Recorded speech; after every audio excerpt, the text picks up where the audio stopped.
जय हिंद दोस्तों। आप सबको इंडिया में जान पर स्वागत है। दोस्तों आप सब जानते हैं अमेरिका हर साल डिफेंस हथियार, चाहे वो हेलीकॉप्टर हो, मिसाइल हो, ड्रोन हो, वो सब बेचकर अमेरिका के अंदर जितने बड़े बड़े डिफेंस कंपनी है वो हर साल $100 बिलियन से ज़्यादा पैसा कमाते हैं।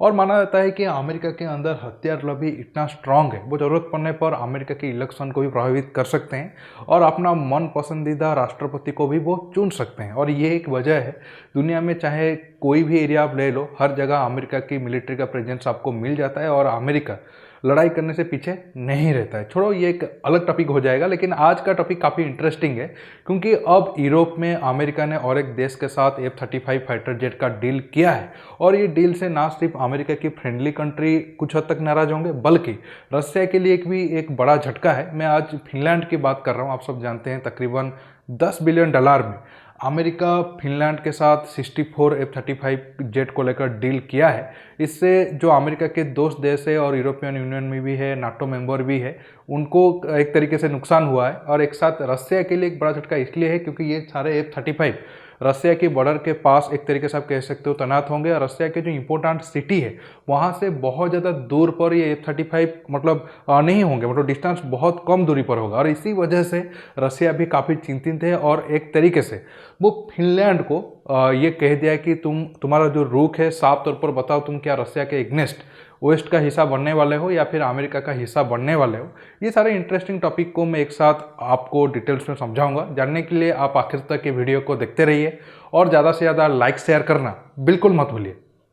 दोस्तों अमेरिका की बात करें तो अमेरिका का प्लान था प्रेजेंट टाइम में F-35 को वो ज़्यादा नंबर पर खुद इस्तेमाल करे और दुनिया के दूसरे देशों को बेचकर अपना प्रॉफिट कमाए। आप सब जानते हैं, अगर आप पिछले 50-60 साल की हिस्ट्री में देखोगे तो दो एयरक्राफ्ट सबसे ज़्यादा बने हैं, या फिर एक तरीके से कह सकते हो उसे ज़्यादा देश इस्तेमाल किए हैं। वो है MiG-21 और अमेरिका का F-16। MiG-21 तकरीबन 10,000 के ऊपर नंबर में बना है और F-16 4,000 के करीब नंबर पर बना है। और अभी भी प्रेजेंट टाइम में बहुत सारे एयरफोर्स में वो आप एक तरीके से कह सकते हो बैकबोन है। और F-35 बनाने के पीछे अमेरिका का भी यही मकसद था, लेकिन कुछ हद तक प्लान में डिले हुआ। अगर हम F-35 प्रोग्राम की बात करें तो अमेरिका सबसे बड़ा देश था जिसमें पैसा और टेक्नोलॉजी वगैरह इस प्रोजेक्ट में लगा था। उसके बाद फास्ट प्रायोरिटी पार्टनर ब्रिटेन था। तीसरे नंबर पर आ जाते थे ऑस्ट्रेलिया, कनाडा, डेनमार्क, नॉर्वे और टर्की। हालांकि टर्की को तो वो बाहर कर दिए हैं। इसके साथ साथ इटली और नीदरलैंड भी लेवल 2 पार्टनर पे थे, मतलब ब्रिटेन के बाद। और बाकी 4-5 कंट्री थे जो मतलब पार्टनर तो नहीं थे F-35 प्रोग्राम में लेकर, लेकिन वो खरीदार की लिस्ट में थे, जैसे कि सिंगापुर, जापान, इजराइल और भी एक दो कंट्री का नाम उसमें था। लेकिन अब दोस्तों पिछले 2-3 महीने में अगर आप देखोगे तो यूरोपियन कंट्री में जो नॉन नाटो मेंबर है वो दो देश F-35 को लेकर ज़्यादा इंटरेस्ट शो किए हैं। एक है स्वीडन, दूसरा है फिनलैंड। अब मैं फिनलैंड के ऊपर आता हूं। जानते हैं फिनलैंड के साथ अमेरिका का F-35 का डील क्यों जरूरी है और ये रशिया के लिए क्यों एक खतरनाक बात है। दोस्तों अब फिनलैंड F-35 चुनने के पीछे बहुत सारे वजह है। हालांकि वो फाइटर जेट की रेस में सिर्फ F-35 नहीं था, फ्रांस का राफेल था, ग्रिपेन फाइटर एयरक्राफ्ट था स्वीडन का, इसके साथ साथ यूरो फाइटर टाइफून भी था, मतलब ब्रिटेन की तरफ से। लेकिन आखिरकार F-35 को ही चुना। अब जो फिनलैंड है वो अमेरिका का ही फाइटर एयरक्राफ्ट को रिप्लेस करेगा F-35 के जरिए। इससे पहले F-18 को 50 के ऊपर F-18 को फिनलैंड यूज कर रहा था। और अब ये डील होने के बाद 2026 से जो फिनलैंड है उसे पहला F-35 मिलना शुरू हो जाएगा और 2060-70 तक अब वो F-35 को इस्तेमाल करेगा। अब बड़ा सवाल ये है, जब यूरोपियन और भी मतलब फाइटर एयरक्राफ्ट उसे ऑफर हो रहे थे तो फिनलैंड क्यों अमेरिका के F-35 के तौर पर गया। देखिए अमेरिका के साथ फिनलैंड इसलिए ये बड़ा डिफेंस डील किया क्योंकि एक तरीके से आप सब जानते हैं जितने भी यूरोप में देश है, और फिनलैंड को एक तरीके से आप कह सकते हो अगर खतरा है तो थोड़ा बहुत रशिया से ही है, क्योंकि पहले वो रशिया का ही पार्ट था आज से 80-90 साल पहले। तो अब अमेरिका ही बड़ा देश है जो एक तरीके से फिनलैंड को डायरेक्ट सिक्योरिटी दे सकता है और एक तरीके से अब फिनलैंड नाटो मेंबर भी बनना चाहता है। अब इसीलिए फिनलैंड बाकी देशों को इग्नोर किया। इसके साथ अगर आप देखोगे हालांकि फ्रांस की तरफ भी वो जा सकता था, लेकिन शायद उसको लगा होगा फ्रांस और रसिया का संबंध इतना ज़्यादा खराब भी है नहीं। अगर फ्रांस कभी भी रसिया को अपना दुश्मन के तौर पर देखता है या फिर कोई डिफेंस डील वगैरह कैंसिल भी करता है, तो एक तरीके से वो आप कह सकते हो अमेरिका या फिर ब्रिटेन की प्रेशर से या फिर यूरोपियन मेंबर होने के कारण की वजह से। नहीं तो अगर आप देखोगे तो फ्रांस और रसिया का संबंध उतना खराब नहीं है। बाकी ऑप्शन आ जाता है स्वीडन का। हालांकि स्वीडन फिनलैंड का बिल्कुल आप कह सकते हो नेबरिंग कंट्री है, लेकिन एक वक्त पर मतलब 100-150 साल पहले स्वीडन किंगडम के अंदर फिनलैंड आ रहा था। तो हालांकि जंग तो प्रेजेंट टाइम में बहुत ज़्यादा हुआ नहीं है, लेकिन शायद मेंटालिटी में वो हो सकता है ये बात कि नहीं हम इनके अंदर थे, या फिर वो थोड़ा राइवलरी वाला एंगल हो सकता है। इसके साथ ब्रिटेन वाला एंगल आ जाता है, तो चलो ब्रिटेन के साथ तो यूरोफाइटर को लेकर डील कर सकता था, लेकिन वो नहीं करने के पीछे ये वजह एक बड़ा वजह है क्योंकि ब्रिटेन अब यूरोपियन यूनियन से निकल गया है। तो अगर फिनलैंड को यूरोपियन यूनियन में अपना इन्फ्लुएंस को डालकर रखना है तो अब ब्रिटेन के साथ जाकर कोई उसका बड़ा फायदा है नहीं। तो ये जितने कंट्री है डिप्लोमेटिक एंगल से अमेरिका सबसे ज़्यादा सूटेबल था जिसके साथ फिनलैंड ये डिफेंस डील करे, और ऐसा भी हुआ। अब आपकी बड़ा सवाल होगा तो इसमें बाकी देश क्या नाराज़ नहीं होंगे? देखिए, स्वीडन और ब्रिटेन को तो हम ज़्यादा कह नहीं सकते हैं, हाँ ये थोड़ा बहुत हो सकता है, कोई बड़ा ये तो नहीं होगा, लेकिन एक तरीके से आप कह सकते हो फ्रांस को ही बड़ा झटका लगा है। क्योंकि आप सब पिछले 3-4 साल में जितने भी मिलिट्री डील हुआ है उसमें देखोगे तो अमेरिका फ्रांस का थोड़ा एक डील में अमेरिका आगे है तो एक डील फ्रांस आगे था, और आप एक तरीके से कह सकते हो फ्रांस के राफेल के ऊपर अब F-35 बढ़त बना लिया है। क्योंकि पहले सबमरीन डील कैंसिल हुआ, उसमें 30-40 बिलियन डॉलर का तो नुकसान फ्रांस को डायरेक्ट हो गया।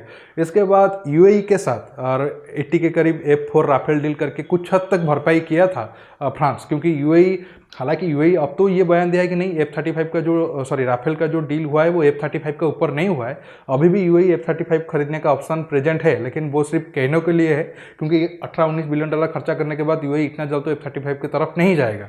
तो वो यूएई के लिए फ्रांस के लिए जीत था। लेकिन आप जानते हो स्वीडन 2 महीने पहले वो भी राफेल को कैंसिल करके F-35 की तरफ गया, वो भी 6-7 बिलियन डॉलर का डील था। अब जो फिनलैंड भी तकरीबन 10 बिलियन डॉलर में F-35 खरीदने वाला है, तो ये दोनों देशों में तो 17-18 बिलियन डॉलर का नुकसान एक तरीके से आप कह सकते हो डसल्ट कंपनी का हुआ। हालांकि दोस्तों ये आप एक तरीके से कह सकते हो ऐसा तो चलता रहेगा, क्योंकि अब प्रेजेंट टाइम में बहुत सारा ऑप्शन है देशों के पास, वो चुन सकते हैं कि कौन सा फाइटर एयरक्राफ्ट को लेंगे या नहीं लेंगे। अब मैं आता हूँ रसिया वाला एंगल पर। क्यों रसिया के लिए सबसे ज़्यादा खतरा है फिनलैंड में अगर अमेरिका का 60 के करीब F-35 प्रेजेंट रहा तो। और एक तरीके से पुतिन भी डायरेक्ट वार्निंग दे दी है फिनलैंड को कि तुम्हारा रुख क्या है वो साफ करो। दोस्तों अगर आप देखोगे तो रसिया के पास कोई बहुत ज़्यादा ऑप्शन है नहीं इस एरिया में, क्योंकि दिन प्रतिदिन नाटो रसिया को घेरने की कोशिश कर रहा है। अगर आप मैप में देखोगे 1990 में आप देखो सोवियत यूनियन कहाँ पर था। जो रेड वाला एरिया है वो सोवियत यूनियन या फिर सोवियत इन्फ्लुएंस वाले कंट्री थे।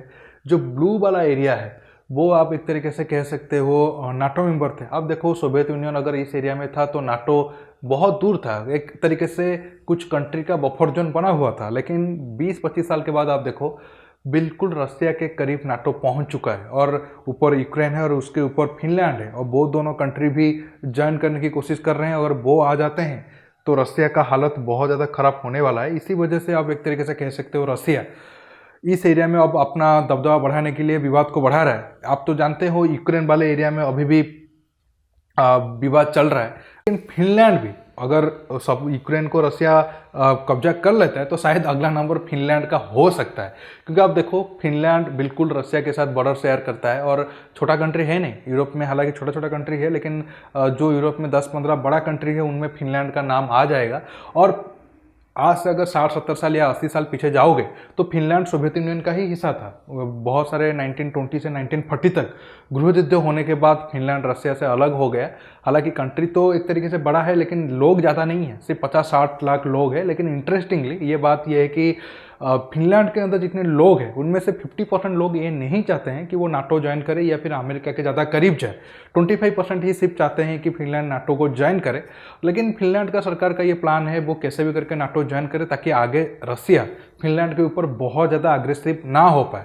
अब रसिया के जो पुतिन है वो भी एक तरीके से फिनलैंड को वार्निंग दे दिए हैं, या फिर अपना डिप्लोमेट भेजकर ये साफ करने की कोशिश की है कि फिनलैंड क्या आगे जाकर मतलब जो अमेरिका या फिर यूरोपियन यूनियन का रसिया के खिलाफ साजिश है उसका हिस्सा होगा या नहीं होगा अगर फिनलैंड सही से जवाब नहीं देता है या फिर आगे जाकर बढ़ चढ़ कर अमेरिका का साथ देता है, तो शायद यूक्रेन के बाद फिनलैंड का नंबर आ जाए।